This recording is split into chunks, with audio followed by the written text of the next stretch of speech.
What's your favorite scary movie?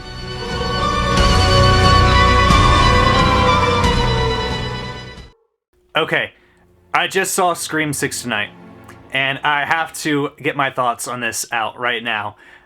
So I'm doing a special grave review here for all of you. Didn't see it with my roommate, she's still away, but I'm definitely going to be seeing this with her when she gets back next month, so I can't wait to show her this, or see it with her, because this movie, it does keep the spirit of the other movies. I'm just going to try to give you a quick spoiler-free review right here. I will say, from the opening, I was like, holy shit. Okay, so they're doing this, and they do things that you haven't seen in other films before, in other Scream films that they do in this one, and that really got me on board with this. The ending, the beginning, stuff. Okay, so now, once I saw that, I'm like, okay, this has me now. It does, though, have callbacks to the other movies, and there's somewhat similar themes to at least one other movie, and I kind of guessed a part of the ending, like who did it and why they did it, but I didn't get all of it. And that's the exciting thing about these movies, is that you like to think you're smarter than the characters or the filmmakers, but then they still have ways of just surprising you with things you haven't seen before, and it's just my favorite series of all time. I like this one better than Scream's 5, and I like all these movies, to tell you right off the bat. If I were to rank them, like put them all in front of me, and then the one I want to watch before the others, I pick that one first, that's number 1, then so on and so forth. If I were to rank these, Scream 1, obviously, it's the classic, nothing tops it. My number 2 choice, surprisingly for quite a few of you, Scream 3. I know, but that's just a comfort movie for me. I watched that right at the right time, and there's just aspects of that really make that an enjoyable watch for me. It's my favorite, I would say, final confrontation. It's the personal thing, and I love that Roman did it all by himself in that. That's one thing I always liked about it. So that's my number 2, personally. My number 3, right now, I'd put this one at number 3.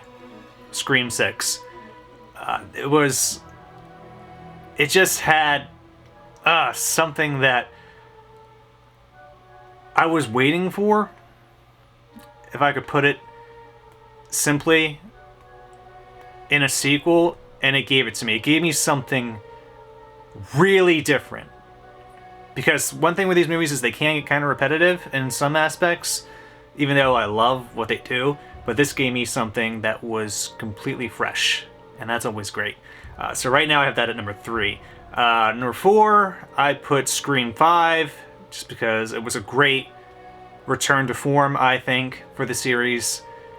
And there's no one topped it, but that's still like number 4 for me. Number 5, my ranking of number 5 would be Scream 2.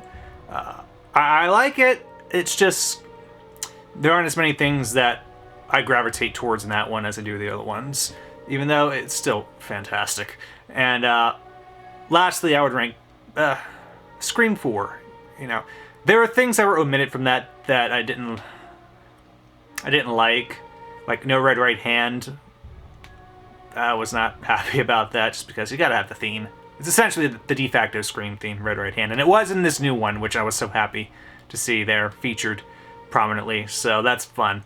And Scream 4 had different cinematography, like the lighting or color grading they used just was not fitting the rest of the movies. These new movies have their own vibe, different, but that original trilogy had its own. 4 just kind of sticks out to me. Not a big fan of that. But still, a lot of good stuff in 4, I will admit. I did like. It's just not one I am like, God, I gotta watch Scream 4 right now. Not so much, but still a damn fun movie to watch. The whole series is fun. That's what Scream is. It's a lot of fun for me. I grew up with it. I was 8, 96 when the first one came out, and I remember catching originally just like the tail end of it on HBO one day. I'm like, what the fuck is this? And I'm like, I had to see more. And eventually I got like that Scream trilogy DVD set. Oddly enough, I actually had like the Scream 3 VHS first, and I watched that like the first time I moved with my dad. It was the first thing we watched together, and that's kind of why it's up there high for me. It's something personal for me. But when I got that original trilogy box, I'm like, God, I love this so much. I wish they would make more. And then eventually you got the fourth one, which, even though that's ranked bottom for me, I was so excited to get. And then now, another 10 years later, we get a new couple of movies, which definitely there's going to be a Scream 7. It's going to happen. You're going to have two trilogies here, essentially. You got the Scream OG trilogy, the Sidney trilogy. Then you have the new Samantha Carpenter trilogy you're going to have. This is going to happen. It's all about Sam for this one. And then in the middle you have that remake, Scream 4. It's just set up on the remakes. Kind of stuck in the middle there, like a bridge between the two, which, it's a good place for that. Even though the series, it's all got the same continuity. No reboots, no big retcons aside from the occasional, I'm really this person's mother or long-lost brother. But you know what? That's just become part of the series, and I'm cool with it. You gotta get a killer with a motive. There's still some things they haven't done, though, in this series. Even though they did new things here, there's still some things they haven't done. So, I'm curious to see if they're gonna actually do that in Scream 7 when that comes out. Whenever that happens, because it's gonna happen. No way, this is not gonna have another trilogy capper like we got with the first one. I've already seen some reports on it, and if you haven't seen this movie yet, don't read anything about Scream. You see a post on social media, do not click on it, don't read any comments. They're already spoiling it for people. I had to check, be like, yep, that's the internet, already letting you know what's happening for those who haven't seen it. So, if you're watching this now, be thankful I'm keeping this a spoiler-free review, even though I do want to talk a lot more about what actually happened in this extensively, but I feel like I should wait to do that with my roommate.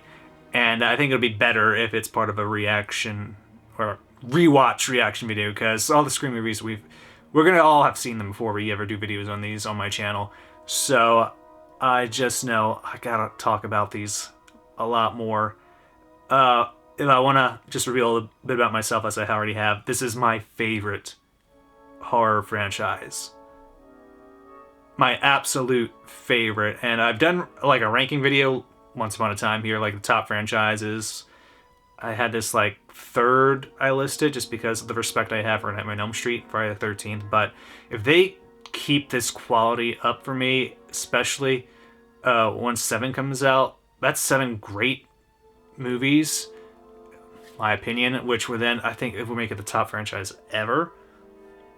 Even though people are going to say, no, it's Halloween or Nightmare or Friday, but those would kind of fall on the wayside, and Halloween had not the best reception for the last couple films, unfortunately, for it. And quality-wise, it's very inconsistent as a series, I will say. But Scream itself, the quality, it's always up there. You're getting at least an enjoyable watch for any of the movies in that series. And I can't wait for the next one. It's every single time. And I was the same way when I watched 4 for the first time in theater. That's the first one I watched in theaters because I was too young to watch the original ones in theaters. But 4, 5, 6 now, every time I see them, I'm like, I can't wait for the next one, And this one, give you a little bit of something. At the very end credits, there's just a little end credit scene, little fun. I wouldn't say like a tease or anything, but just no instance of it poking fun at like cinema tropes. It being like an after credit scene, just to give you a little hint of that. It's a quick thing, but it's fun for people who do sit in after credits. I do that myself now just because of the occasional chance of seeing something like that, and you do for this one. So if you haven't seen this yet, you'll get a little bit of that there. Coming up like I'm about 10 minutes now in this video here, so I want it to be just brief here. Just a quick thing to let you all know that this is a fantastic movie if you're a horror fan. Phenomenal movie if you're a Scream fan. Like, everybody has their different opinions on things. As I mentioned before, I really like Scream 3. A lot of fans don't like it. And you know what? That's just a matter of taste. But I think we can all agree on there's no boring Scream film. They're always worth watching, and that is no different from this one. So if you haven't seen it yet, please go watch it in theaters. It's amazing. If you want to wait for streaming, go right ahead. It's up to you. But if you're a real fan of the series, you got to see it in the theater. you know, buy that ticket, go see it. It's the way it's meant to be seen. And yeah. So this is just a quick thing. I may do this again for any other horror videos or horror movies that I see right in the cinema right afterwards. It's just, this is my absolute favorite. I have to talk about it. So so thank you for watching this, and we still have other videos to do to release until my roommate gets back, until we film more. I'm trying to catch up on my Patreon and all that. So any Patreon subscribers I do have, I appreciate the support, whatever support you give me and us for this channel, as always. And again, as my roommate always says, stay spooky. Bye.